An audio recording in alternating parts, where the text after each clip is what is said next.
میں ایک مسلمان گھرانے میں پیدا ہونے کے باوجود بھی کبھی دین کو پریکٹس نہیں کر سکی. جانتے ہیں کیوں؟ کیونکہ مجھے لگتا تھا دین کی زندگی بہت بورنگ ہوتی ہے.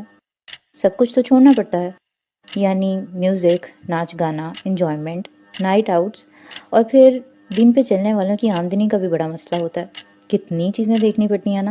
اور سچ کہوں تو کہیں نہ کہیں یہ سب چیزیں صحیح تھیں. سب نے مجھے جو بتایا اور میں نے جو دیکھا سب سچ تھا. لیکن مجھے کبھی کسی نے یہ نہیں بتایا کہ ایک جوان لڑکی جو بہت خوبصورت بھی ہو، ایسی کیا چیز ہے جو 45 ڈگریز میں اپنے آپ کو برقعے میں اور نقاب میں ڈھانپنے میں اسے مجبور کرتی ہے. جب ایک شخص رشوت اور سود سے 2 گنا پیسہ بنا سکتا ہے اور جو زندگی وہ اپنے آس پاس لوگوں کو جیتے دیکھ رہا ہوتا ہے وہ بھی انجوائے کر سکتا ہے، ایسی کیا چیز ہے جو وہ یہ سب نہیں کرتا؟ ایک شخص جو ارجیت سنگھ اور عاطف اسلم کے گانوں کا دیوانہ ہو، گٹار بجانا جس کی ہابی ہو، وہ یہ سب چھوڑ کر ایک صدیوں پرانی کتاب جس کے معنی بھی اسے شروع میں نہیں سمجھ میں آتے وہ سننے لگتا ہے، وہ پڑھنے لگتا ہے. ایسی کیا چیز ہے جو اسے یہ سب کروا دیتی ہے؟ ایک عورت جو کسی کے لیے اپنی کلائی تک کاٹنے کو تیار ہے، وہ کیسے اسی شخص کو یہ کہہ کر چھوڑ سکتی ہے کہ اگر کچھ دنوں میں نکاح نہیں کرو گے تو میں دوبارہ تم سے بات نہیں کروں گی؟ ایسا کیا ہو جاتا ہے؟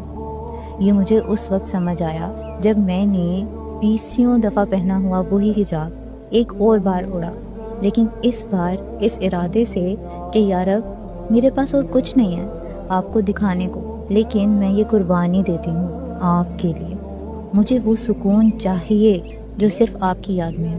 اس وقت مجھے سمجھ آیا 45 ڈگری میں وہ پسینے سے بھیگا ہوا برقعہ ایکسٹرا ورک کر کے کچھ پیسے حلال کمانے والا وہ مرد، میوزک چھوڑ کر قرآن کو پڑھنے والا وہ شخص اور حرام رشتے کو چھوڑنے والی وہ عورت، ان سب میں ایک چیز کامن ہوتی ہے. وہ جس رب کو ہمیشہ سے جانتے تھے نا، اس رب کو وہ کسی طرح پہچان جاتے ہیں. ان کو بھی کہیں نہ کہیں اس سکون کی تلاش تھی جو رب کے راستے پہ چلنے سے ملتا ہے، اور وہ جانتے ہیں اس کی قیمت اس دنیا کی کوئی چیز، کوئی ریلیشن ادا نہیں کر سکتا. وہ سکون جو رب کے راستے پہ چلنے سے ملتا ہے، اس کا اس دنیا کی کسی چیز سے مقابلہ کر لیا جائے حقیر ہی کہلائے گی. اور یہ لوگ اس سکون پہ کمپرومائز نہیں کرتے، وہ کر ہی نہیں پاتے.